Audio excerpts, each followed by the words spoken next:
Host, I've been trying to inform you, host, please, AU host. I've been sending messages to be assigned as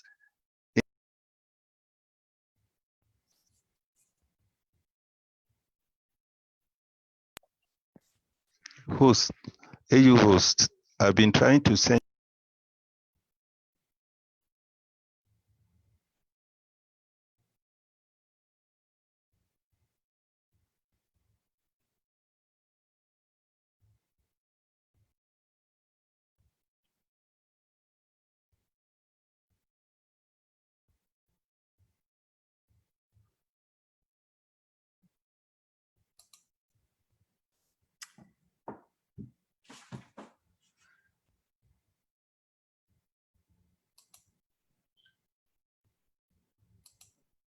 All right, I think we can get this event going. Good afternoon and a good morning, or good morning, Your Excellencies, ladies and gentlemen, and all our distinguished guests.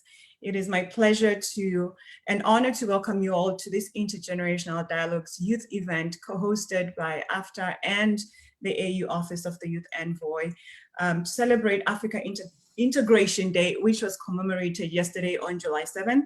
My name is Cindy Zamora Bernard, and I am the team lead and coordinator for the IGDs at the Office of the Youth Envoy.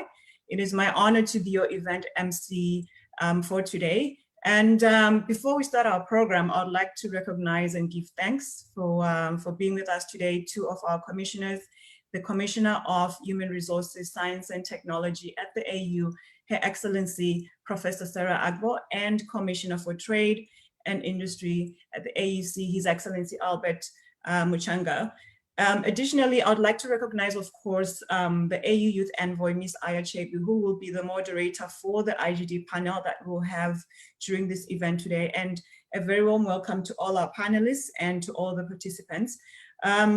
Please kindly note that this event has both English and French interpretation, along with a poll that we ask all participants to answer.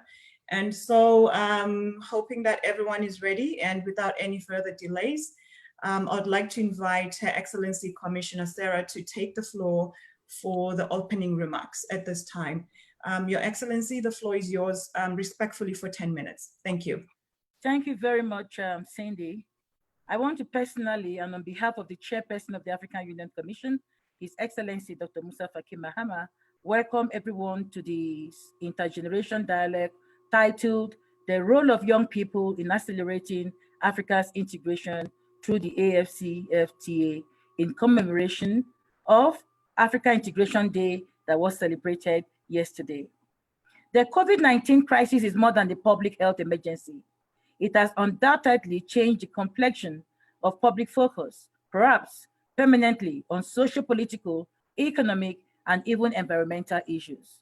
The global crisis has caused severe social and economic disruption, as many people are now unemployed and businesses badly hurt in the wake of the global lockdown as governments struggle to contain the crisis. Prior to the onset of COVID-19 crisis, young people in Africa are most especially vulnerable to the economic upheavals of the pandemic, not only in terms of monumental job losses, but also violence against female youths exacerbated by countrywide lockdowns that have created the perfect storm for more violence against young women. The pandemic is also having an unprecedented effect on education systems all over the world, with far-reaching social and economic consequences for our own youth. Although Africa has a relatively low fatality rate, young people, unfortunately, are now even more at risk of being left behind in education, health, and well-being, and economic opportunities during a crucial stage in their development. The International Labour Organization estimates that the first month of the crisis resulted in a drop of 60% fall in the income of informal workers globally. This translates into a drop of 81% in Africa, where between 70 to 90% of youths are employed. Without alternative income sources, these youths and the families they support will have no means of survival. Millions are now neither in education, employment, nor training. So far, policies and actions to reverse the vulnerable conditions for young people have taken many upward and downward turns, but none is more poignant than the marginalization of young people in taking an active role in trade policy, and trade governance in Africa. Creating the conditions for meaningful participation by all societal members, including marginalized groups, particularly the youth, in trade policy making processes can contribute to achieving inclusive growth, sustainable development, as well as social stability needed for economic integration. Unlike in Asia and Europe, where youths are the drivers and beneficiaries of cross-border and international trade, the inclusion and participation of youths in cross-border trade and trade governance is still very limited in Africa. With almost 60% of our population under the age of 25 years, putting our youth center stage in trade policy and governance can help to redistribute the benefits of cross-border trade, thereby reduce inequalities within and across regions of Africa. Just like the World Trade Organization, which recognizes the role of young people or the role young people play in trade and the importance of empowering young people to participate in global trade, the African Union indeed recognizes Africa's youths as the biggest resources we have to achieving sustainable development. So the participation of our youths, the millennials and Generation Z in cross-border trade, trade policy, and trade governance matters will indeed pave the way to achieving regional integration under the African Continental Free Trade Agreement. The AfCFTA aims to create a single continental market for goods and services, promote free movement of business, persons and investments, and lead to the expansion of intra-African trade and the achievement of the Agenda 2063, the Africa we want, that Africa that is integrated, prosperous, and peaceful, that Africa that is led by competent and skilled citizens able to play in global arena. The AfCFTA presents opportunities for liberalizing trade, stimulating investments and innovation, improving food security, enhancing economic growth, diversification of exports, as well as improving trade governance in Africa. More importantly, the AfCFTA has the potential to support this growing youth demography. The African Continental Free Trade Area represents an opportunity to provide more targeted and customized capacity building that explicitly targets youth, address challenges facing youth by creating an environment that empowers Africa's youth population. Achieving these goals require the engagement of young Africans. The African Union has consistently recognized the need to significantly invest in young people in Africa to ensure that they have the right motivation and capability to lead and drive these goals. The commitment of the African heads of states to youth development was further emphasized during the 2017 summit, investing in youth for accelerated inclusive growth and sustainable development. Heads of states acknowledge the importance of investing in youth as a prerequisite for building a sustainable future and ensuring concrete benefits Africa's young population and future generation. This commitment is also emphasized in the African Union Commission Chairperson's 1 million by 2021 initiative to concretely reach millions of youth, African youth from across the continent with opportunities and interventions in the key areas of engagement, employment, entrepreneurship, and education. We refer to them commonly as the 4 E's. Recognizing that much is happening to support young people, we need to ensure that we put our efforts and investments in the right place. We need to address the systemic bottlenecks that hamper growth and integration across Africa. Why this can be seen across various sectors and segments, I will make the example of youth entrepreneurship, as it is a sector many of us are interested in. While we expect young people to do well, to take advantage of the AfCFTA by launching and running businesses across Africa, the very foundation of success as a young entrepreneur is making sure the environment allows you to do business. In other words, you can focus on your business and drive for productivity rather than spend all your time and resources on auxiliaries to running your business. With this said, having said this, it is also very important for us to recognize that of all the challenges we face in achieving regional integration through AfCFTA, youth inclusivity in cross-border trade is the most pressing.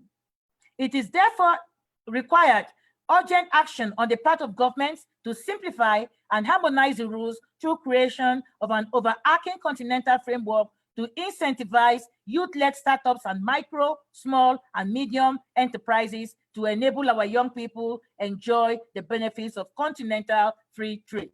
This speaks strongly to the United Nations SDG targets, but also to our own values, enshrined in the vision of the Africa we want, which is embedded in Agenda 2063, Africa's blueprint for social and economic transformation.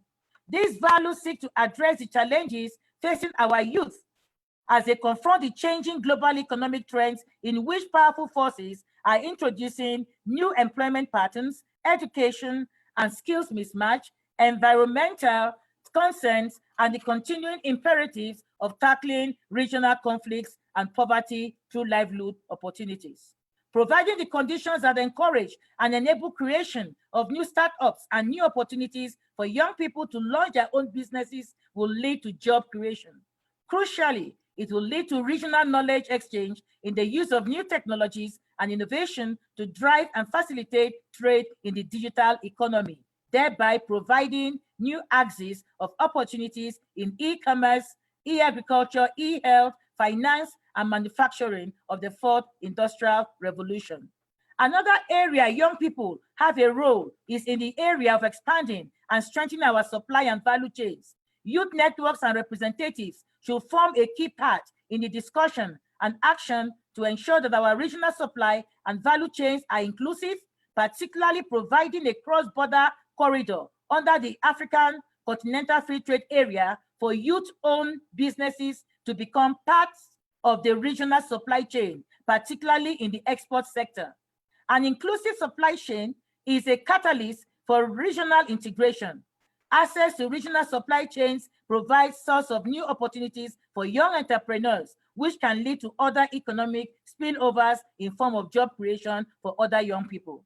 For young entrepreneurs to thrive, it is important that they also have a role in deciding the governance mechanism to reducing and removal of non-tariff barriers to trade. It means giving them a continental platform to hold national and regional governments to account in the implementation of policies related to regulatory frameworks and that undermine and hinder access to markets for youth-led businesses. The African Union, through the Office of the Youth Envoy, can coordinate efforts for inclusive and meaningful youth engagement and participation in regional integration through the African Continental Free Trade Area, in close supervision by the Department of Trade and Industry, as well as Human Resource, Science, and Technology. I believe that effective change is only possible when citizens demand for it and play their part. That is why I think the conversations today are very essential, Cindy. It is an opportunity for young people to speak to the challenges that are real to them in their own provinces and across Africa. But we must not end in speaking. We should walk the talk. We should go beyond rhetoric. We hope that we will define ideas to address these challenges, establish relationships to manage emerging solutions, and build efficient network for response. This will ensure that our ideas scale and we as the African Union can better support you. Finally, I would like to express my sincere appreciation to the African Union Commission Department of Trade and Industry and the African Union Office of the Youth Envoys teams for organizing this important event. Together, we are stronger, and it is important we dissect whatever the problem is and prefer African solutions to African challenges. Thank you very much, Cindy. Thank you, Excellency. And thank you for those words and for echoing, as always, that young people definitely have a very vital role to play in the African continent for the Africa that we want. and specifically in the area of trade.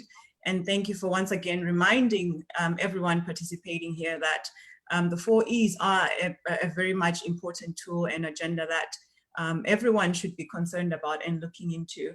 And so for now, without any further ado, I'd like to check in if, yes, the Envoy is ready for us for the much anticipated IGD panel. It is now my pleasure to pass on over to her for the IGD panel that she'll be taking over. Ms. AfCFTA, please. Thank you very much, Cindy. And I'm wondering if all my esteemed panelists can also turn on their videos so we can see everyone. And if there is anyone struggling with getting connected, that we can sort that out. Yes, Asya, hi.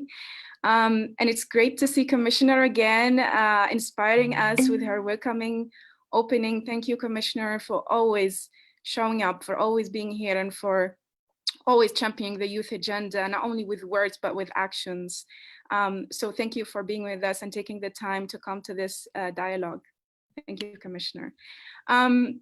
So hello, everyone, and welcome to the intergenerational dialogue on the role of young people in accelerating Africa's integration through the African Continental Free Trade Area, known as AfCFTA.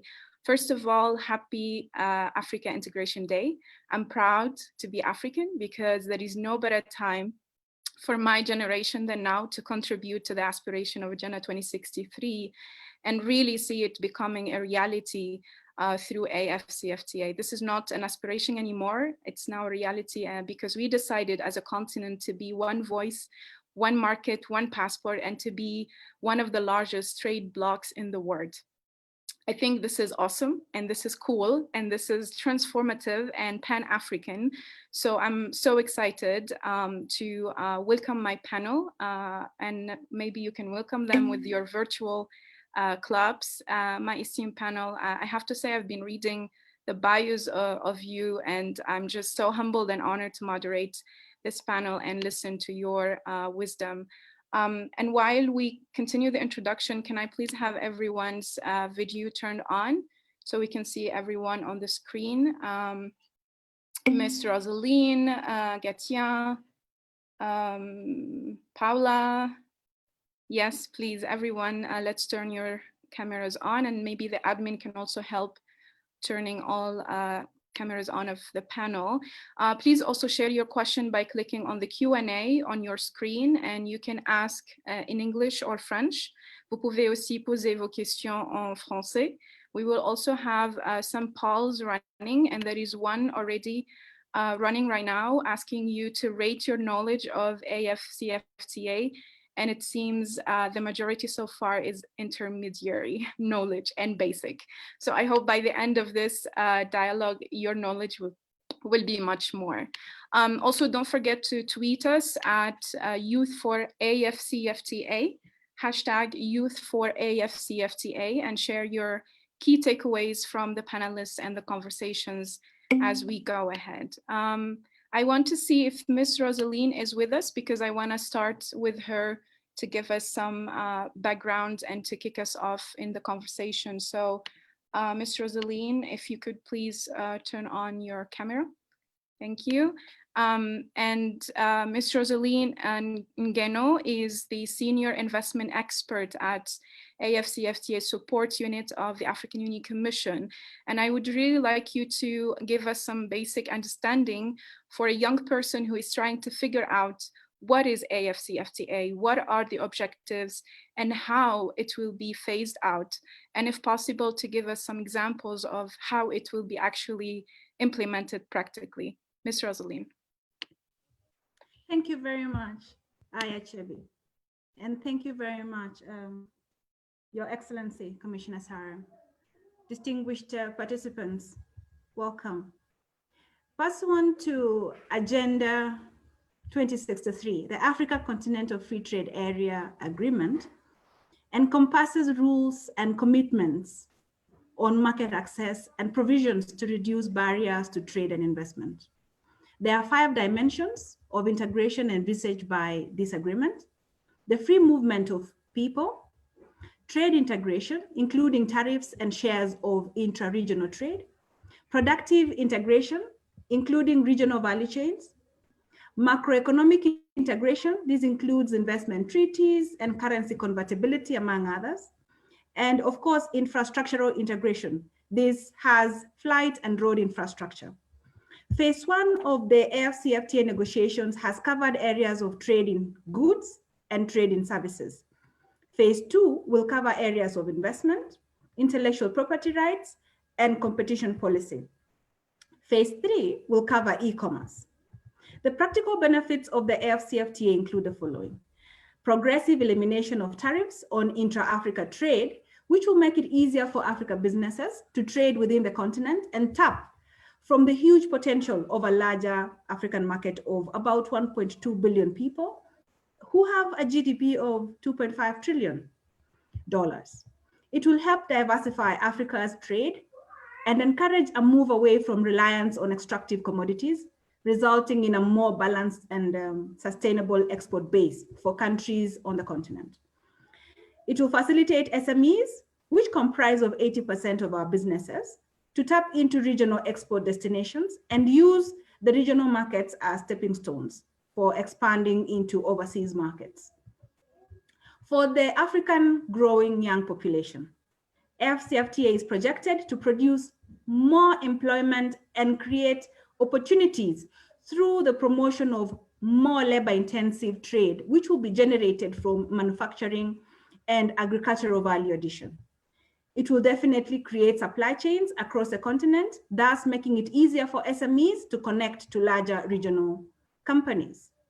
With the reduced tariffs, AfCFTA will make it more affordable for informal traders to operate through formal channels, which offer more protection from harassment, robbery, and for confiscation of goods as we see today. And it is also projected to provide simplified clearing procedures. It will work on the premise of fair trade. This is in relation to free trade, where, for instance, the less industrialized countries can benefit from linking into regional value chains. Overall, it is expected that the AfCFTA will help accelerate Africa's own development vision. And now we have a population of Africa projected to reach 2.5 billion by 2050, where 26% of this population projected to be the world working age population. And thus we will have an impetus for increasing our productivity as Africa and also increasing the opportunities available to us. Thank you very much, Aya. Thank you very much. And I just wanted to add that from that percentage, by 2050, more than half of Africa will be under the age of 25. And actually, half of the world will be African by then. So we have a huge demographic dividend. And I wanted just to follow up with you, Ms. Rosaline, with another question on digitalization. How can AfCFTA achieve these objectives when 70% of Africa is still offline? Okay, thank you very much. Of course, we know that right now digital technologies have become an indispensable pillar of contemporary global poverty alleviation strategies and have spread across the African continent at a very high rate. They are now making their way into every facet of our life, in our African societies. Utilizing e-commerce platforms, for example, the one we are using right now, have become the new normal. Many countries right now utilize also mobile money platforms. But there is, however, a very big digital divide in Africa, as you have mentioned. The challenge in the digital readiness will hamper the ability of African countries in particular to take advantage of the digital technologies. And it brings a new element that needs to be considered in the achievement of the AfCFTA objectives. Governments need to be encouraged to invest in infrastructure that will close this digital divide. The policy areas that will need to be addressed include ICT infrastructure, payment solutions, skills, and legal framework. For example, quality and affordability of broadband connectivity must be greatly enhanced, as well as strengthening the protection of users and consumers to boost trust in online commerce. The Assembly of the African Union Heads of State and Government, which met in February this year, gave the African Union the mandate to embark on negotiating a protocol on electronic commerce immediately after the conclusion of negotiations on the 3 protocols on intellectual property rights, investment, and competition policy.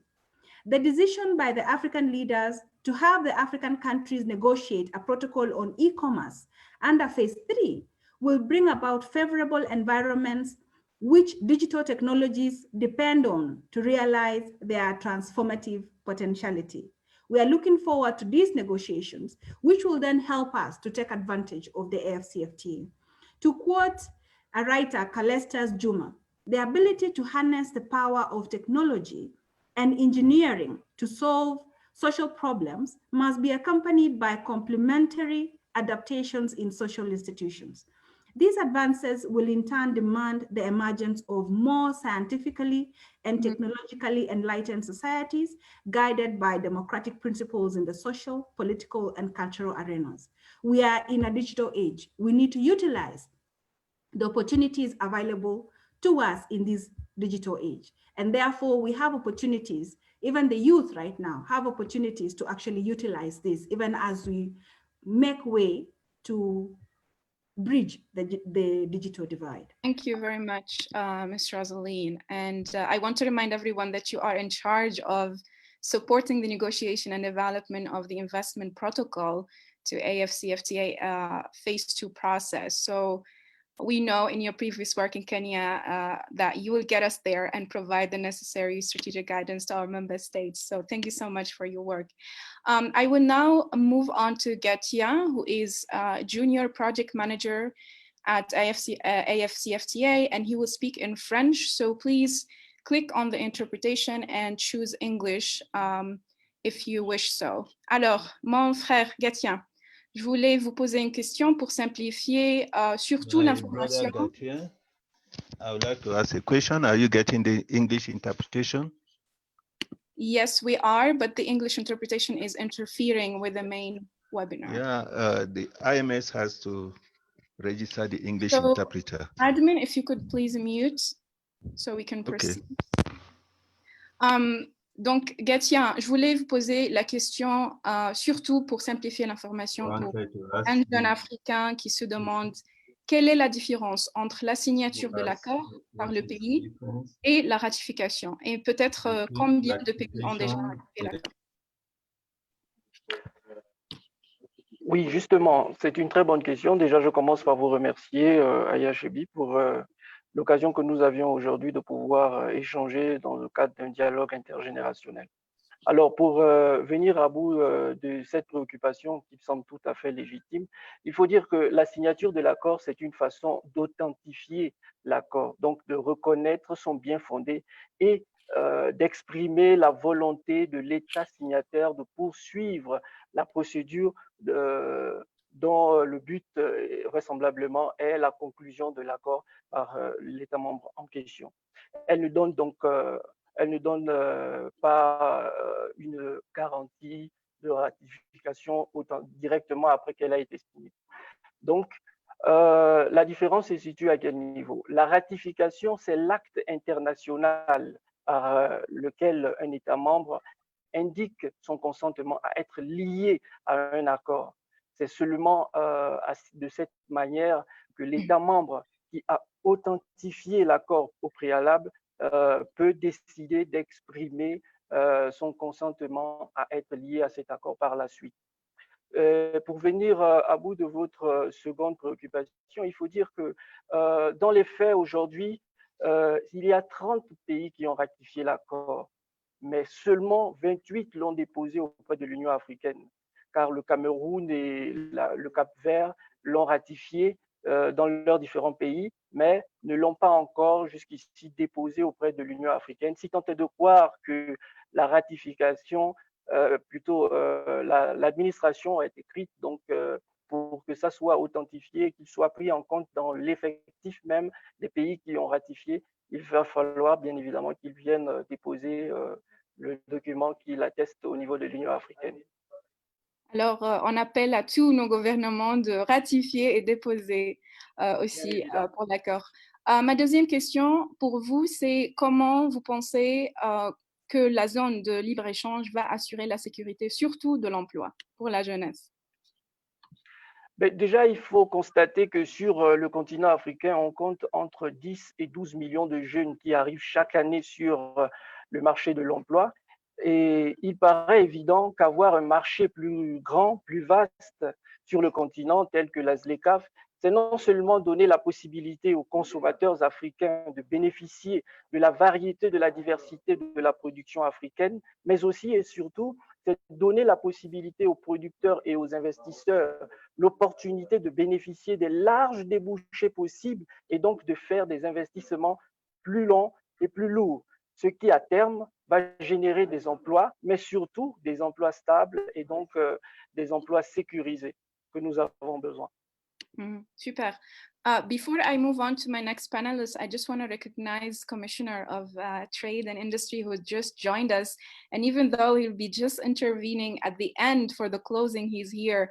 I know that he's here to listen to young people and to champion what young people are talking about and to really understand the realities. Thank you, Commissioner, for joining us. Je vais passer à Paula, jeune entrepreneur spécialisée dans tout ce qui est médias et numérique, mais aussi avec un accent très intéressant sur la culture. Alors, Paula, quels sont les défis auxquels vous êtes confrontée en tant que jeune entrepreneur engagé sur le continent, mais aussi, à votre avis, quelles sont les opportunités vraiment de la zone de libre-échange pour les jeunes comme vous, et surtout pour l'industrie de fashion et l'industrie culturelle surtout, parce que tu as vraiment un accent très intéressant sur ça. D'accord, merci beaucoup Aya, bonjour à tout le monde. Alors, je vais commencer par la fin. Quels sont les avantages? Dans le domaine culturel, on a la chance justement de travailler à la promotion, j'allais dire, des produits créatifs pour africains. Et aujourd'hui, on est quand même sur grâce notamment aux réseaux sociaux, on commence à avoir un marché intérieur qui est très intéressant. Il y a beaucoup de collaborations d'un pays à l'autre en Afrique, que ce soit dans la musique, dans la mode, dans la beauté, etc. On a de plus en plus de collaborations panafricaines. Malheureusement, quand il s'agit maintenant de consommer ou du moins de vendre ces produits, on a énormément de problèmes. Le premier, de manière très concrète pour nous les entrepreneurs, ça va être au niveau des taxes. Typiquement, par exemple, pour donner un exemple très concret, on a une créatrice au Nigeria dont j'ai fait la promotion et j'ai souhaité par exemple acquérir certaines de ces pièces, mais quand on a regardé les montants d'envoi depuis Lagos pour Abidjan, parce que je suis à Abidjan, c'était le double du montant des produits. Donc clairement, ce n'est pas du tout intéressant et du coup, ça nous bloque, même nous qui avons, on va dire, une couverture panafricaine, on ne peut pas promouvoir exactement tout, comment dire, à hauteur de toute la zone parce qu'on est toujours freiné vraiment par ce problème de taxes. Il y a aussi un problème évidemment sur les infrastructures de transport. J'ai envie de dire qu'en amont, nous, on est en train de créer un marché, on est en train de créer de la demande, mais on est vraiment freiné en aval par quand il faut vraiment desservir cette demande. Donc ça, ce serait vraiment un des challenges au quotidien là-dessus. Donc on est du coup très, très, très content et je pense très impatient de voir la mise en place de cette zone de libre-échange. C'est vrai que j'ai parlé de la culture, mais je pense que les jeunes, de manière globale, ont aussi envie d'explorer en termes de tourisme, pouvoir aller d'un pays à l'autre. Alors, c'est sûr que sur la zone CEDEAO, par exemple, c'est faisable. Sur la CEMAC, c'est faisable plus ou moins. Mais voilà, si on arrive à avoir une zone où finalement, il y a plusieurs régions africaines, on va dire, qui travaillent sur le même espace et dans le même ensemble, ça va aussi beaucoup booster les industries touristiques. Donc, on a vraiment, vraiment besoin que ce soit mis en place, j'espère très rapidement, parce qu'il y a en tout cas pas mal de scepticisme de la part des jeunes sur l'implémentation de cet espace de libre-échange. Donc, on est très impatients à ce niveau. Absolument. Et j'ai une autre question pour vous par rapport à la mise en place d'une monnaie commune. Pensez-vous que l'adoption d'une monnaie unique fera progresser l'intégration continentale en Afrique? Oui, bien sûr. Je pense que dans un premier temps, ça va stabiliser déjà d'un point de vue économique, je pense, les marchés respectifs. Ça permet aussi, et je reprends encore l'exemple entrepreneurial, ça permet aussi de pouvoir se projeter en termes de budget, de vente, si on veut avoir un marché qui est au-delà de son marché intérieur, marché national. Donc, la monnaie unique, pour moi, présente principalement des avantages. Après, je sais que les discussions sont encore en cours sur certains points à ce niveau, mais effectivement, oui, je pense que ça pourrait être un facteur qui va aider vraiment les marchés à s'ouvrir les uns sur les autres. Merci beaucoup, Paula. I'm seeing that the poll is everyone is participating, which is great, but I'm seeing still the highest is limited knowledge or intermediary knowledge of AfCFTA. So please continue participating, and another poll will show up soon. I will move to my sister, Aramide, and I hope I'm pronouncing your name right. So the founder of Niger Startup, among many other amazing things. Aramide, you are on a mission to influence private sector policies in Africa and to build an African startup ecosystem. I like that definition. So tell us a bit about your business and especially how you're using digital technology, or how can we all use digital technology to sensitize African youth on CFTA and Africa's integration. Thank you, Aya. I hope you can hear me. Good afternoon, everybody. Honorable commissioners, my distinguished panelists, and Aya, of course. Thank you for the honor. Niger Startups is an entrepreneur support organization, an ESO, and a virtual hub for SMEs. And to date, we've interacted with about 90,000 or more entrepreneurs through digital platforms. Our mission is to empower entrepreneurs to build sustainable businesses on the African continent. And to date, we've engaged with over 90,000, like I've said, both in Africa, not just Nigeria, where I'm from, and also the diaspora. And we have 3 strategic pillars that we use to do this. The first is structure, because we find that a lot of businesses need structure. The second is funding, access to funding. And the third is capability building and training of the actual entrepreneurs. In terms of using digital technology, there's so many ways. In fact, we have grown leveraging digital platforms and technology. And in my mind, some of the things that I see people have challenges with is digital skills training. But more than that is, having this whole identity about Africa. If we want to empower entrepreneurs or sensitize Africans to know more about the AfCFTA, I think we need to start from even the identity of, Africa itself. We know that, for example, African entertainment and music is seen as superior in many parts of the world. If we can do that with other products and services and businesses, would be amazing. And it all starts with digital, because that's the quickest way to do so. So running campaigns across digital platforms, using social media to empower and engage with entrepreneurs, but also driving more interactions and building relationships between different countries, so cross-continental relationships. And I think the final thing is, opening up borders in terms of payments. So things like digital wallets would be good from an AfCFTA standpoint, and those kinds of things will attract more youth to be interested in this AfCFTA agenda and initiative that is going to help their businesses.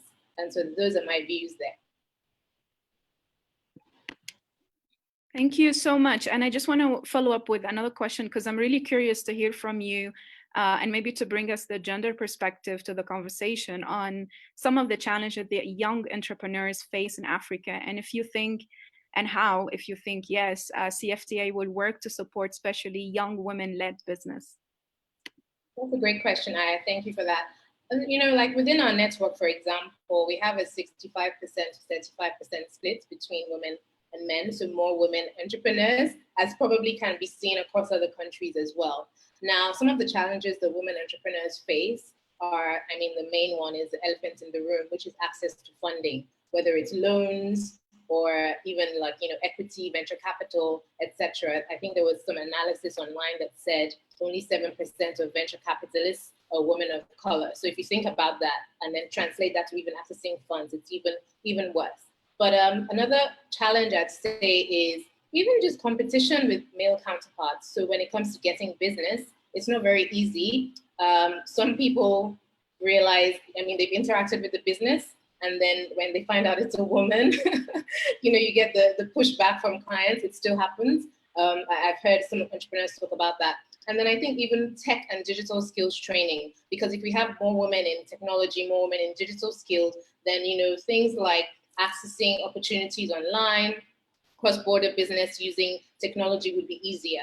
So those are some of the things that I think about. And then I think maybe going into other initiatives or other ways to get more women involved or sensitized, and also using the benefits of the AfCFTA to do business would be things like training camps, leveraging hubs, competitions that, you know, drive more participation among female entrepreneurs. Thank you very much. And yes, to take women seriously in business, because statistics show that when you give women resources, they can do magic with it. Thank you very much. And I want to move to ask Tobo, who is the founder and CEO of Lion Tutoring, a 100% locally owned company. That's awesome. Tobo, COVID-19 has brought e-commerce to the forefront of business. How are you taking advantage of the digital economy in your business? And while you tell us about that, maybe you can bring the Southern Africa perspective as well and experience as you're based in Botswana. All right, thank you very much, Aya.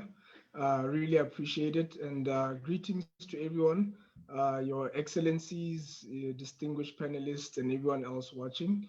My name is Tobo, like you've mentioned. I'm based in Botswana, in the southern part of our beloved Africa. And yeah, you know, COVID-19 has really pushed us, especially from a local perspective, to start to embrace you know, e-commerce, to start embracing digitalization, you know, taking everything that we're doing into a digital playground. So with basically e-commerce, we run a tutoring company, like you've already mentioned, Aya. Our tutoring company is Lion Tutoring. We offer private tutorials to students. Our tutors, they go to students' homes, or the students come to our centers. We also have online learning. So we've seen with the COVID-19, most of the clients had to now have that tutoring and their learning from home. So unfortunately now it has really pushed everyone to sort of move into the digital space. So we've always had the whole online tutoring, but now it's like it's booming, because now we're even having students from other countries. You know, we had students from Canada, we've had students from the UKs, we have students even from the African continent. We're servicing students also Addis Ababa, you know, all different countries. So I think it's really opened up opportunities for us to sort of embrace the digitization. So right now, everything is going digital. We're able to even receive payments from other countries through our e-commerce site. So clients now, they don't have to come to our center and pay cash or ask for our banking details. They simply just log into our e-commerce, they select a package, then they just pay there, which is very easy, because I mean, if other companies like your Amazon, your Alibaba are able to do that, able to transact online using e-commerce, surely African businesses can also do that. Mm-hmm. And I want you maybe to share with us some of the challenges that you're facing as you know, a digital-driven business.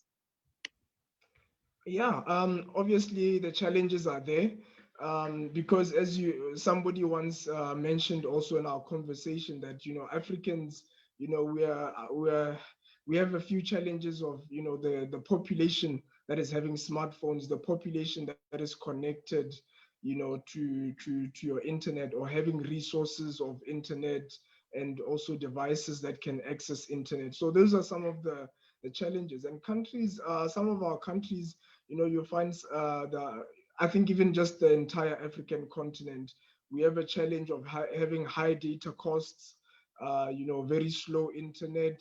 So those are some of the challenges that we experience. Only the elite, or those that are having resources, are able to access, you know, proper internet, are able to use the devices. So those are some of the challenges. But I've seen even in my government, the government of Botswana, you know, they've really worked with our internet service providers, our ISPs, and most of them, we've seen them throughout the COVID-19 have really lowered down the data costs. They've made it more affordable for everyone, you know, which is a good thing, because most of people were working from home. So you had to have meetings like what we are having right now. And it's a very good opportunity. I mean, we wouldn't have met with people from all these amazing countries like Nigeria, Ethiopia, etc., if it wasn't for this opportunity of having Zoom or having other Skype, WhatsApp calling, we have all those opportunities now. So I think with every challenge that there is, Aya, there's also an opportunity, because even with our business, our tutoring business, we wouldn't have been able to access the whole of the, our African population, 1.2 billion. The only, our population here in Botswana is just almost 2 million. So imagine now we're accessing 1.2 billion through technology. So I always say that, wherever there's a challenge, there's an opportunity. Absolutely. And not only the 1.2 billion population of Africa, there's also 7.59 billion of the global population. And we Absolutely, as Africans have... and I like what you said, but with every challenge there is an opportunity. And I want to move on to Mokhtar. I want to bring Mokhtar, who is one of the 5 African ambassadors for peace, and I want you to bring to us also the perspective of peace and security, and where is the opportunity there for peace building. So do you think, as a young peace builder, that AfCFTA can solve some of the challenges that young people face, especially in the Sahel region? Thanks, Aya. And I think that so has probably a lot of your, most of the challenges here, the root causes of youth involvement in conflict, serious organized crime, among other issues, include long-standing socioeconomic grievances and systemic marginalization, be it lack of equal access to opportunities, lack of social mobility, or marginalization from dividend, or simply a lost sense of purpose in terms of economic productivity or utility or existential threat to life or means of survival. When this kind of issues or systemic grievances are protected, some might feel youth in the Sahel region in particular, and others interpret inequality, unemployment in its Africanized sense, or underemployment as form of organized, subversive, and violence against the moral and productive capabilities. In this sense, Aya, someone is criminal is someone freedom fighter, and we have to understand here as well that every youth criminal was not born a criminal, but rather became one in the process of his or her engagement with the social, political, and economic environment in which she and he inhabit. First, a sustainable approach to preemptive criminality in all these forms, whether it's terrorism or violent extremism and shape, is customized, multi-dimensional, bipartisan, and responsive to changing the dynamic. The African Continental Free Trade Area offers many prospects in respect, the dominant narrative being through professional mobility and skill portability. Consequently, the EU conflict prevention tools, such as the Continental Structural Conflict Prevention Framework, the Borders program, are vital in transforming the different natures of this localized conflict when deployed alongside the AfCFTA from the Sahel to Southern Africa.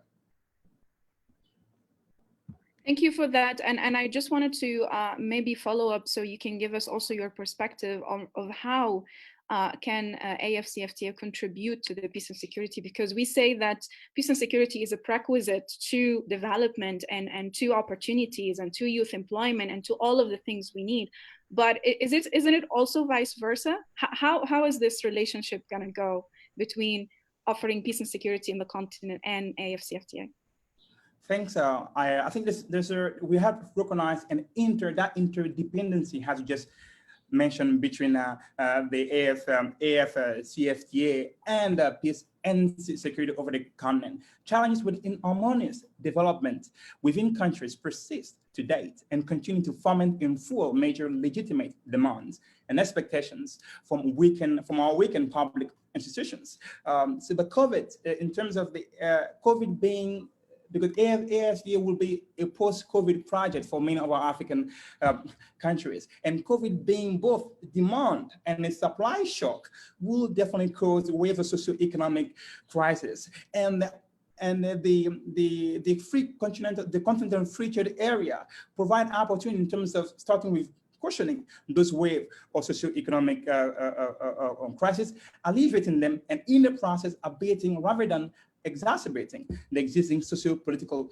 fault lines. So we understand already from the that the dominant effect of such consequences is quite substantial, and have never been this present. And if you look at, for instance, the contagion or spillover effect of the violence in Libya on localized conflict in the Sahel, the Lake Chad Basin region, and on Horn of Africa, we understand we are more than ever integrated. So I would like to kind of also take this opportunity to highlight here that the truth narrative has understandably taken the center stage in discussion on the contribution of AfCFTA to Africa's integration. But however, we also need to make sure that its contribution to the peace, security, and stability nexus narrative is given the intention and spotlight needed. Ultimately, the risk premium to investment and its related consequences increase drastically when peace, security, and stability are lacking. In a nutshell, when guns are not silenced. And I believe the CITREPs and the Daily Situation Report draw that reality quite starkly from Mali to Libya. Thank you, Mukhtar. And I see a lot of your comrades from IAP here, watching and participating and really feeling proud of you.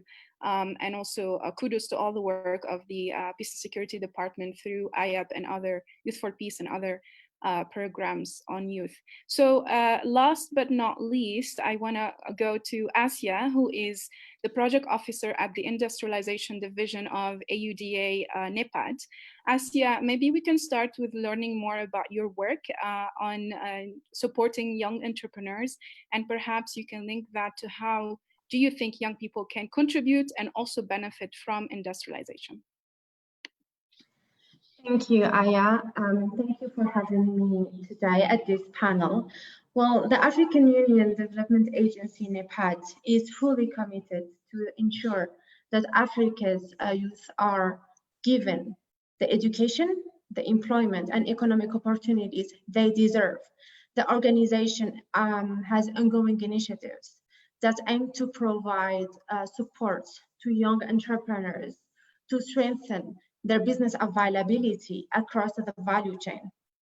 For instance, as part of its integrated approach, the AUD NEPAD has launched the 1000 SMEs project that harnesses Africa's youthful demographic dividends in line with the 1 million by 2021 initiative. The project really aims to first deliberately prioritizes SMEs that are owned by young entrepreneurs and provide them support to access to finance, access to technology, access to information and trainings, really linking knowledge to skills development and enable them a conducive environment to develop, sustain, and grow their enterprises. At the organizational level, 2 points. In the development and implementation of our programs, when reporting, we disaggregate information on youth and women to make sure that we are articulating their needs and aspirations, and of course providing them with concrete evidence-based support. Within the industrialization division, we fully understand that youth entrepreneurship is the backbone of Africa's industrialization. Hence, we conceptualize our programs around integrating their enterprises across the industrial activity in Africa. And the second point is that the AUD NEPAD has implemented a policy to ensure that the organization is giving internship opportunities and professional positions to young people across the continent, while ensuring regional and gender balance. And as a concrete example, it's just myself, female 25 years old project officer. So in this regards, youth We understand that youth is the biggest asset, and we are benefiting from youth, and youth should be benefiting from our work and all the continental development frameworks. And the way that youth has this tremendous power to move Africa's industrialization forward is just the fact that through their enterprises, they boost job creation across the continent, and hence foster the implementation of the AfCFTA. Just to conclude, I would like to give an industrial example. The locomotive, a car. So the car on Africa's trajectory towards economic growth and development, sustainable development, is youth. If we don't build the pieces, we don't assemble them correctly, and we don't fuel the car along the way, we cannot reach Africa cannot reach its destination. This is as simple as that. Thank you. Thank you for that metaphor. And just to follow up with another question on diaspora, which is our 6th region and has tremendously contributed to Africa's development. What do you think the role of diaspora that can play in the integration agenda? How can they get involved? Thank you. Well, the diaspora has a critical role in really driving Africa's development forward. They play a role called brain gain. They bring knowledge. They bring expertise, they bring technology back to the homeland. And they are involved. For instance, some components of the Agenda 2063 are emanating from the African diaspora through the consultation processes. So it really goes without saying that their involvement is critical for our continent, and the ways we can engage the diaspora can be through remote mobilization that is already taking place, or bringing the diaspora back to Africa. And in this regard, AUD and NEPAD has thought around an initiative that is not yet operationalized to bring the diaspora on a sabbatical journey so that they can provide expertise, knowledge, and skills, and contribute to skills development and capacity building of our people on the ground. And of course, the third and important component is their investments, so that we can finance the development process of our continent. And having said that, I would like to remind that the diaspora is the brain gain that originates from a brain drain phenomenon, which is the immigration of young, educated Africans abroad looking for opportunities and a better life. It is a circle. Africa loses skilled people and then gains their contribution. Hence, the industrialization of Africa, the implementation of our development frameworks, and really ownership of our development process will create the opportunities to keep the brain in Africa. Thank you. Absolutely. We hope that the industrialization and integration agenda will keep our young people here, because we have everything. We have the resources. Absolutely. Africa is rich in resources and in human resources and in genius. So we don't have any reason why we should go out of Africa if we have everything here. So hopefully we can achieve that. And I just wanted also to remind everyone that there is a session tomorrow on the role of African diaspora in harnessing AfCFTA. It will be at 10 a.m. New York Times. And it's a great panel. It will have Dr. Jibril Diallo, Commissioner Felix Obi, Mayor Frank Jackson, among many others. So don't miss it if you're interested to dive more into the diaspora question. And I also want to draw your attention, there is a poll going on right now and is asking you, what do you think is the best route towards Africa's continental integration? Is it common currency, common language, African passports, African common market e-commerce, or intra-Africa trade non-tariffs barriers. So please participate. We have only 50% of you voted so far, so go on and participate in that. This has been really inspiring. We heard experiences from various regions in Africa. I want to take 2 questions from the floor, and I'm gonna just drop it here in the panel for anyone who's interested to answer. And there is a question from Mlandvo Mamba. He says, I am 34 years old, male in the creative economy of Eswatini, working mostly as a freelancer.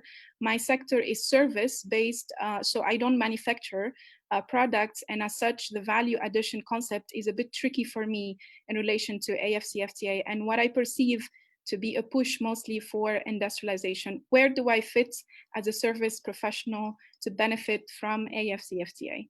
Anyone would like to jump on that question? I don't know if Ms. Rosaline is still with us. Oui, Aya. Oui, Gatien, vas-y. Oui, par rapport à cette préoccupation, il faut dire que l'Union africaine a déjà pris des mesures pour pallier, bien sûr, à ces problématiques. Pas plus tard que hier, si vous étiez aussi avec nous dans la session réservée aux adultes,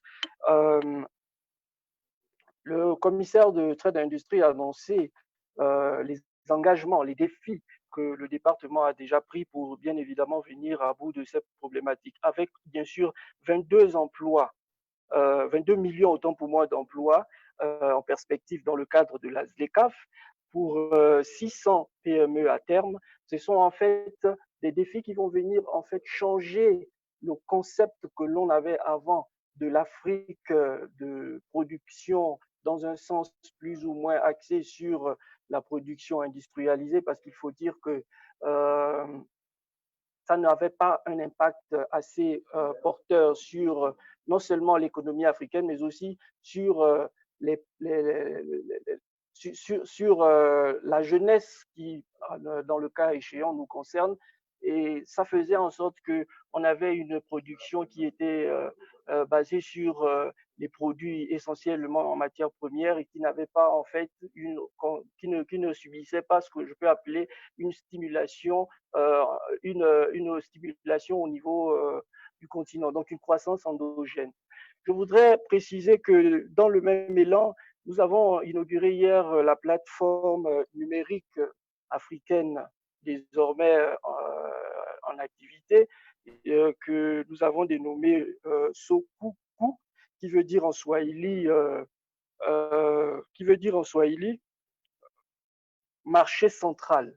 Alors, Sokuku, c'est une plateforme numérique qui va permettre aux jeunes Africains en particulier, si tant est de croire que cette tranche de la jeunesse est la plus friande des nouvelles technologies, de pouvoir communiquer sur le plan d'intégration économique au-delà des limites que l'on connaît à travers nos frontières. Et c'est une opportunité énorme dans ce sens qu'elle va nous permettre de lever un certain nombre de barrières non tarifaires, entre autres. On peut citer plusieurs, mais celle-là, pour moi, me semble la plus indiquée concernant la jeunesse. Donc, il y a tellement de débouchés qu'aujourd'hui, un jeune qui a une formation quelconque et qui veut embrasser un domaine d'activité dans un secteur bien défini peut en fait saisir dans le cadre, bien sûr, du marché commun et réussir à tirer son épingle du jeu. Merci beaucoup, Gatien. Il y a une autre question qui vient de Stevie Assekou du Gabon. Et il dit, pensez-vous que l'intégration d'une zone de libre-échange corresponde aux réalités socio-économiques de l'Afrique avec son cadre non structuré, pour ne pas dire informel? Peut-on parler de libre-échange où les secteurs qui gèrent ces libres-échanges, comme la douane, sont réservés aux proches des détenteurs du pouvoir? Donc, il parle vraiment de la corruption. Comment résoudre ça? His question is really related to how can we achieve AfCFTA when we have informal sector, but also when we have corruption during the exchange. Anyone would like to address that question?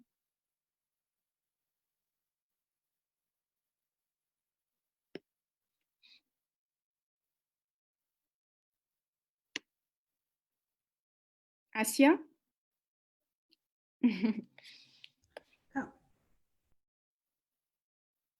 You're muted. Okay. Come again. Come again. I didn't quite get. Sorry. I didn't quite get the question. Sorry, who is speaking? Sorry, this is Roslyn. I didn't get the question very clearly, and okay. Yes, and I could also answer together with the service question. Thank you. Oh, great. You are still here because I didn't see your video. So the question is from a young person from Gabon who is saying, how can we integrate when Africa is facing socioeconomic challenges and when we have a non-formal structure? So I think he's talking more about the non-formal economy, but also he's saying, how can we have an exchange or trade when we have a lot of corruption on the continent, and that money can go, in his own words, to power, to people in power. Yes, that is a serious problem that is facing the African continent and also the world at large in terms of flight of resources to people through corrupt initiatives. And if you recall, when we were talking about what AfCFTA aims to achieve, it aims to put structures in place that will actually support. Let me actually just check it out clearly, and so that I can read out the benefit that AfCFTA will present and which will assist to remove this. When the tariffs are reduced, and when the simplification of procedures are actually very clear. Right now, the procedures are not clear, particularly for the informal sector, and we have 80% of our informal sector on cross-border. When it is not clear, then it gives loopholes for corruption.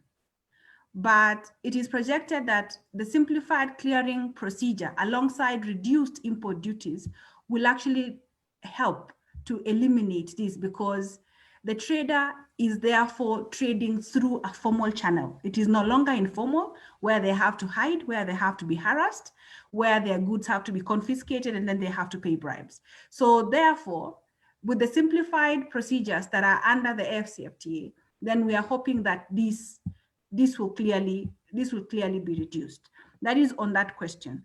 On the question that was earlier asked, if you allow me, the issue of servicification is a very key element in industrialization. Services play a very important role in global value chains, and particularly the manufacturing process. And that has an increasing share of the value addition. It takes place during the early and later stages of the production cycle. It is not being used very clearly by many people to understand this. So if you see the curve that OECD has developed, there's a smiling curve developed from OECD, which shows that the highest amount of value addition takes place at the two extremes of the value chain, where services predominate. That is in the initial R&D and design phase, as well as in the post-production phase, that is the logistics and the marketing. So I hope he would understand that his role is extremely critical. Absolutely. Thank you so much, Ms. Rosalind, to come in and clarify and answer those important questions. I think this one is for you, Asia, because Ifani is asking AUDA in EPAD, how can youth with active business participate or register in the initiative established for SMEs? And what are the modalities for young entrepreneurs to get engaged in the AfCFTA beyond the talks, since African leadership is always centered at the top? So I want to do justice to the questions and just say them as they are. Thank you, Aya, and thank you for that question. It is indeed an important question, because at the end of the day, we are aiming to provide concrete solutions and concrete actions to the needs of African youth. In terms of the 1,000 SMEs initiative, there is on our AUDA website, you will be able to see all the modalities in terms of participation, in terms of contacting the team that is in charge of leading that project. And in addition, within the scope of the project, they have held training sessions which means that they went there and to meet young people, organize talks, conferences, and training so that they enhance their capacities. They inform them about the opportunities that they have in order to develop their enterprises. So all the information in terms of how to reach a UD in NEPAD and get that support, you will be able to find that directly at the website, and the team working on that will surely take into consideration every single interest in terms of requesting the need for Thank you very much. So we have only 10 minutes to wrap up, but I want to take one last question. There are many interesting questions, but there is one from George. Integration and digitalization means delivery of many important projects. How are we to ensure adequate and uniform standard of project management across the continent? I think the question addressed digitalization, and maybe Aramide, if you want to jump in, because I know this is your area, and if anyone else would like to jump in with a final thought before we wrap up. Thank you, Aya, for that question. Thank you for that question. You know, from a project management standpoint, consistency across a very diverse continent with diverse cultures, diverse styles, economy-wise, is always a challenge, but it's not impossible. I think the key thing is alignments, first of all, from the very beginning, and then also, monitoring and evaluation. So constantly doing that. I understand there's a secretariat that has just been set up in West Africa, but I think from there can then be where the project monitoring across country. I mean, first of all, you have to train, so there's a whole training, and then training trainers, trickling down like that, but also communication, consistency in that, and then also just monitoring and checking in. So from a project standpoint, that's probably the best way to track and ensure consistency, but also plan for risks so that then you can mitigate them when they do come along, because the key thing is adoption at the end of the day. So you want to make sure that this is adopted as opposed to just rolling out all of this, and then in the end, it's not being, embraced in country. So I hope that's been able to help. Thank you for that. And before we wrap up, I think just on the question, there are so many interesting ones, and I'm just going to mention a few, maybe for His Excellency the Commissioner to address it in his closing.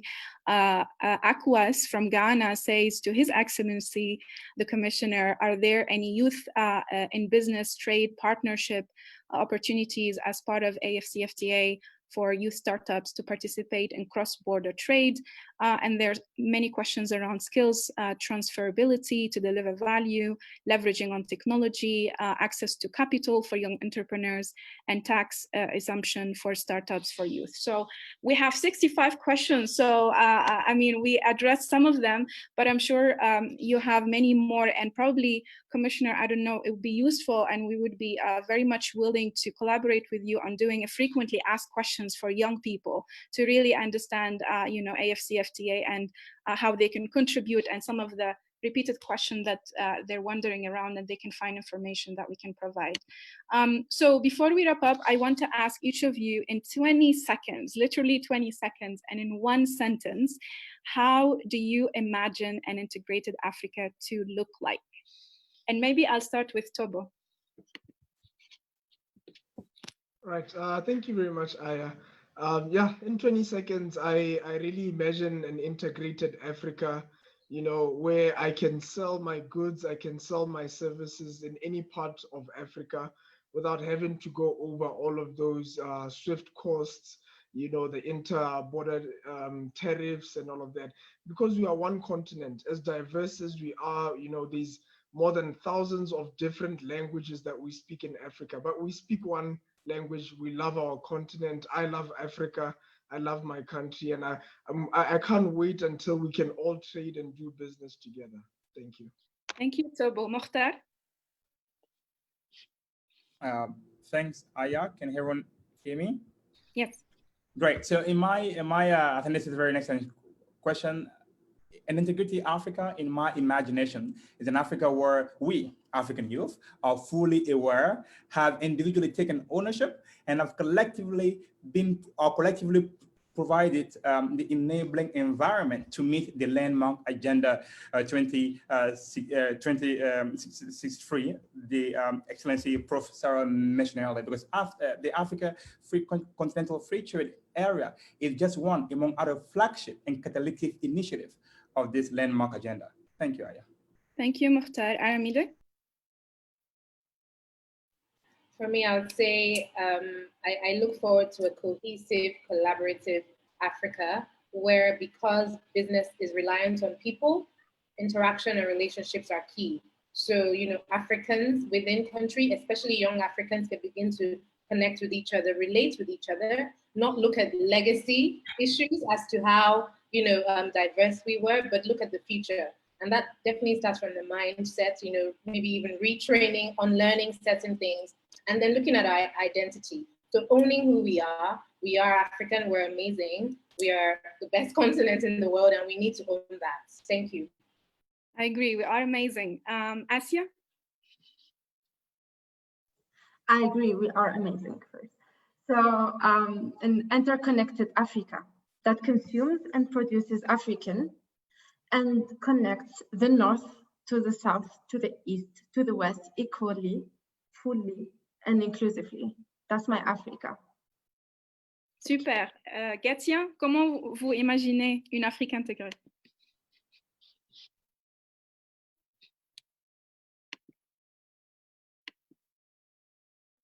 On vous entend pas, Gatia.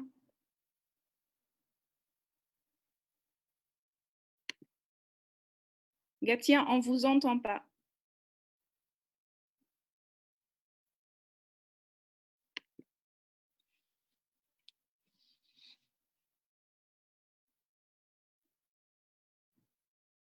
I will go to Rosaline until you fix your mic.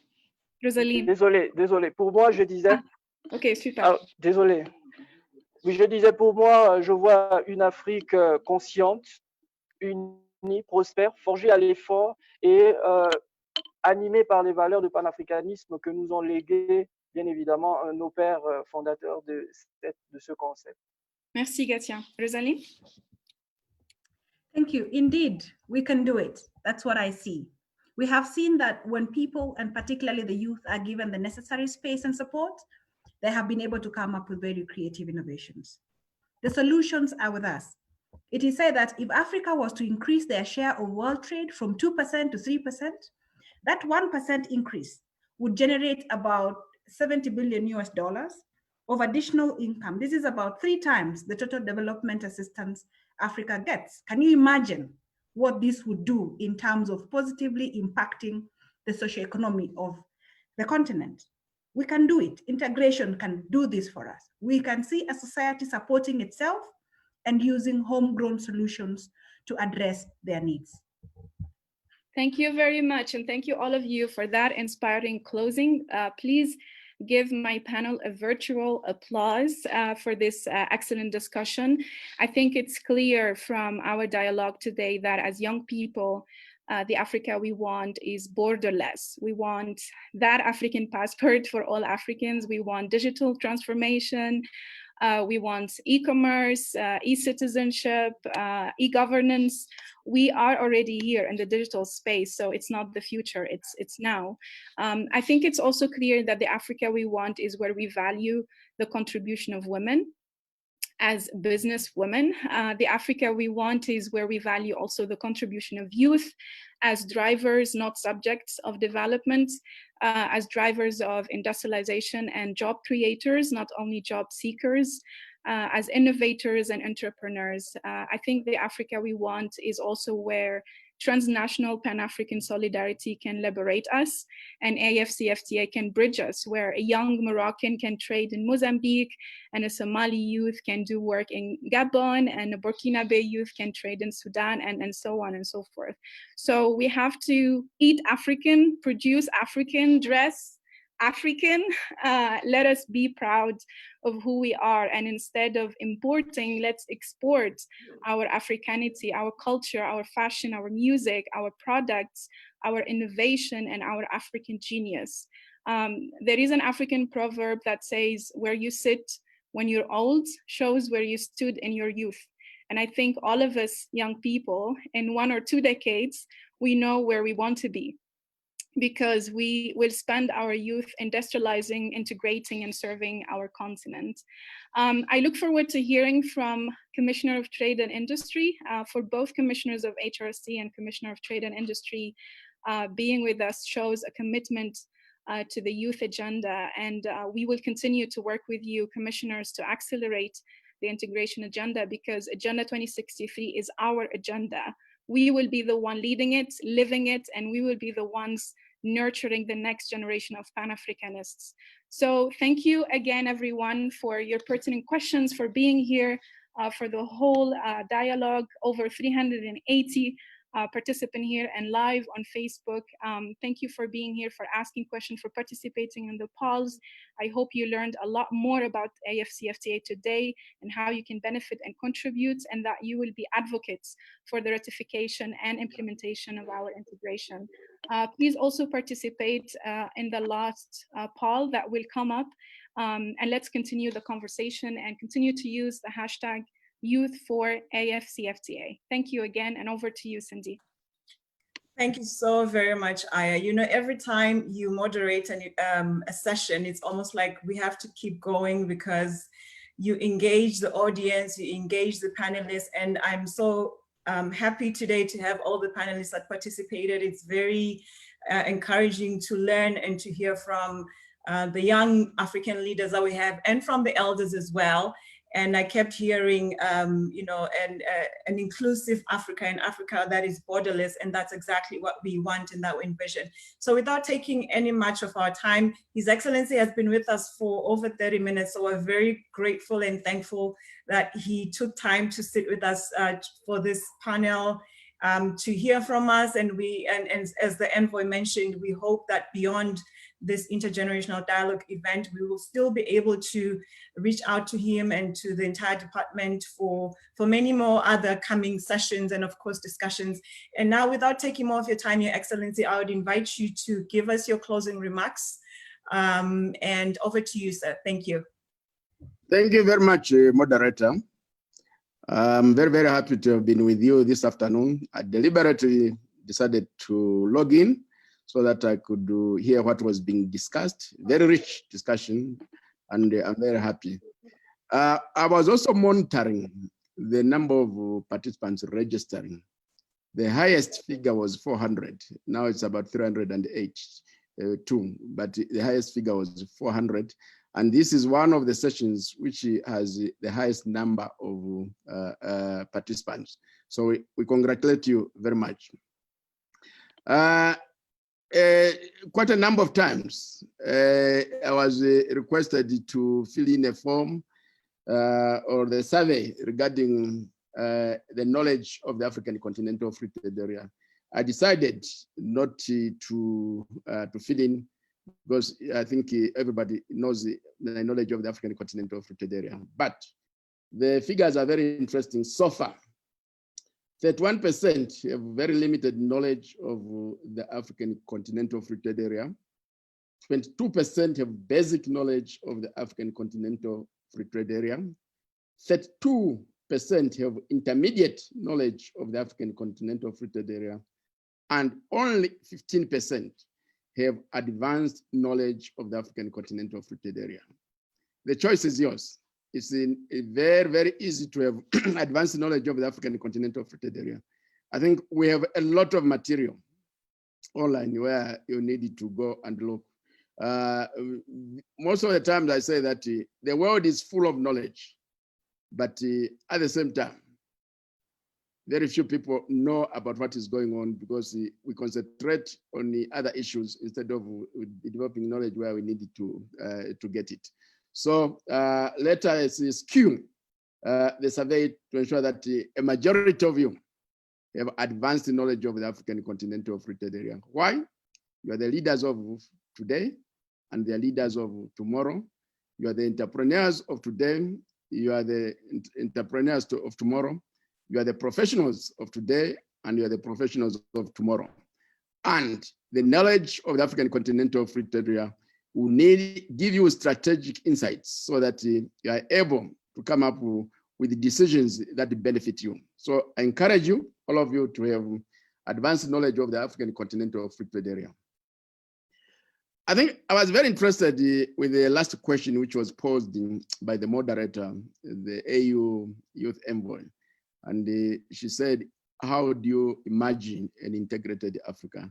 And I listened to the answers. They were all right, but I can reduce it to 3 words: African single market. That is what it is. When you have an African single market, what it means that each one of us, including myself and all of you, should now more or less change our mindset. Let us see the African Continental Free Trade Area as the domestic market of Africa. It's the only market, one African market. So that's how I would imagine the Africa that we need to create. One African market, African single market. So the task is yours to build it. And we can build it by moving from the African Continental Free Trade Area to deeper levels of economic integration. The next stage should be the African Customs Union and also the common market, so that we deepen. Then finally, we'll go to the African Economic Community, and in between, we have the African Monetary Union. But the first task is for us to really create the African common market. And when we've done that, we have what we call the African single market. And that is the task for the young generation to do. There was a question asked about the opportunities for the youth, African youth trade partnerships, and the skills. Yesterday, when we had the discussion on the African Continental e-commerce platform, 2 instruments were launched. The first one is the Sukuk Central Market. This is going to be an e-commerce platform which is envisaged to create 600,000 SMEs between today and the year 2022. And all of you who are entrepreneurs, and I got a number that among the panelists, I think there were 3 founders of institutions. All of you who are entrepreneurs can, after this meeting, register on that platform so that you can sell your merchandise on that platform. The other, and that e-commerce platform is also in 4 years' time expected to generate $22 million. Not 22 million jobs, not dollars. Therefore, one of the issues which I was expecting the founders of enterprises, the youth founders of enterprises, was to tell the audience how many fellow Africans they are employing. I think that is something which is very, very, very vital. Then the other instrument we launched yesterday is the competition to exhibit at the Youth Startup Pavilion of the African Continental Free Trade Area, Intra-African Trade Fair, which is going to be held in September next year in Rwanda, Kigali. There are only 150 positions. And we encourage all those who are entrepreneurs and are involved in startups to compete. And we'll give the address to the AU Youth Envoy, but it's run by the AE Group, Trade Group, African Electronic Commerce Trade Group. You can find it online. And those who are going to win they'll be facilitated by linking them up with the venture capital firms. And our target is to generate deals amounting to about 1.3 billion US dollars. So those are some of the opportunities that the youth have. But of course, those who are professionals within the African Union system, we have a number of arrangements for to involve the youth. One of them is the volunteer program. The other one is the internship program. But the most advanced for the youth is the junior professional officer program. And in the new structure that we are going to fill beginning in January next year, almost all the departments we have junior professional positions, junior professional officer positions to give opportunities for the youth to come in. Another interesting issue is the question of the common currency.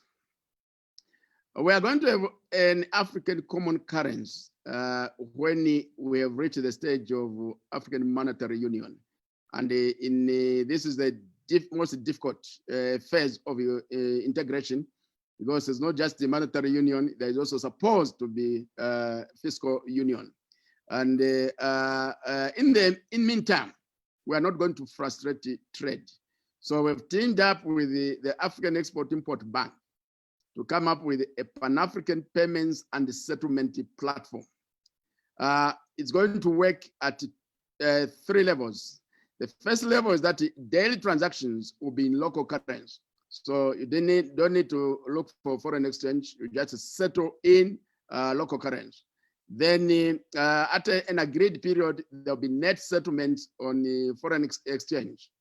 And the traders are going to be guaranteed of payment, because if there is really a country that has problems in making net settlements in foreign exchange, the African Export-Import Bank is going to make a guarantee of about $3 billion annually. So basically, that is the starting point. It's as good as the common currency. So you have all the opportunities.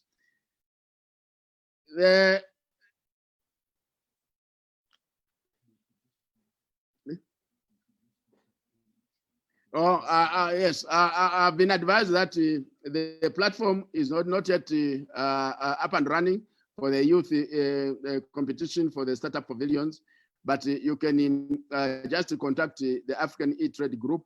They will be able to advise you when they are going to open. Now, as youth, I think, and I indicated that you are the leaders of tomorrow, the entrepreneurs of tomorrow. We are in a world which is moving towards the digital economy and the fourth industrial revolution. And I'm encouraged that quite a number of you are really already digital entrepreneurs. And I would encourage quite a lot of you to really go towards that direction, because without Africa leveraging the digital economy and the fourth industrial revolution, will not be as competitive as we want it to be. I think I don't want to waste your time. We have been here for quite some time. It was a rich discussion, and certainly we look towards your greater involvement in the affairs of the African Continental Free Trade Area. And once again, congratulations for being one of the panels generating the highest number of participants. You're a magnet, and keep it that way. Thank you.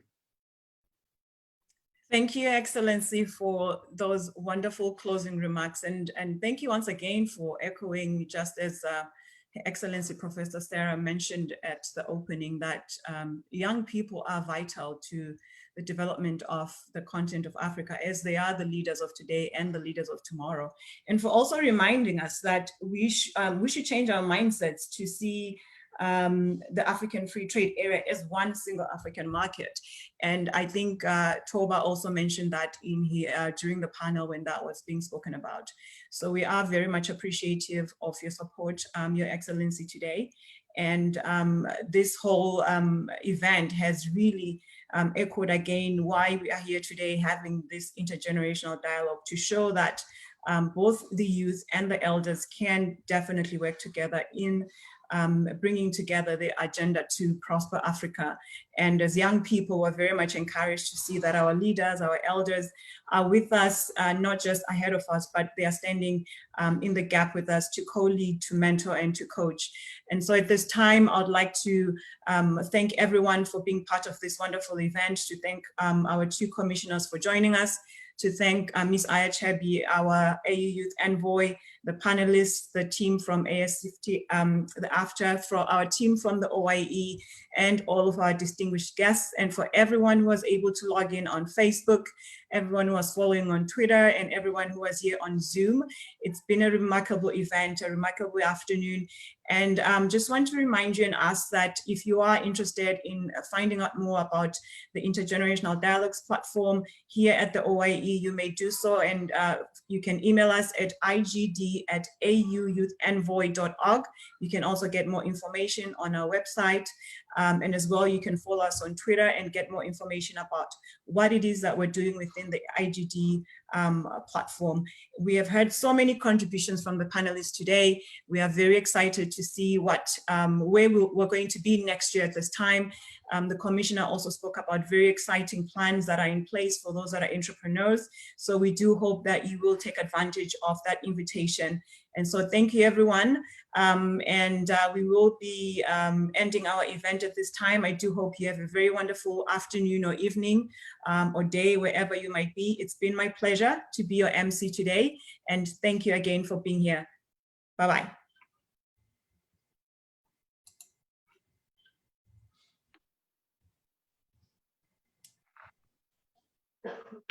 Merci. Au revoir. Thank you. Bye-bye.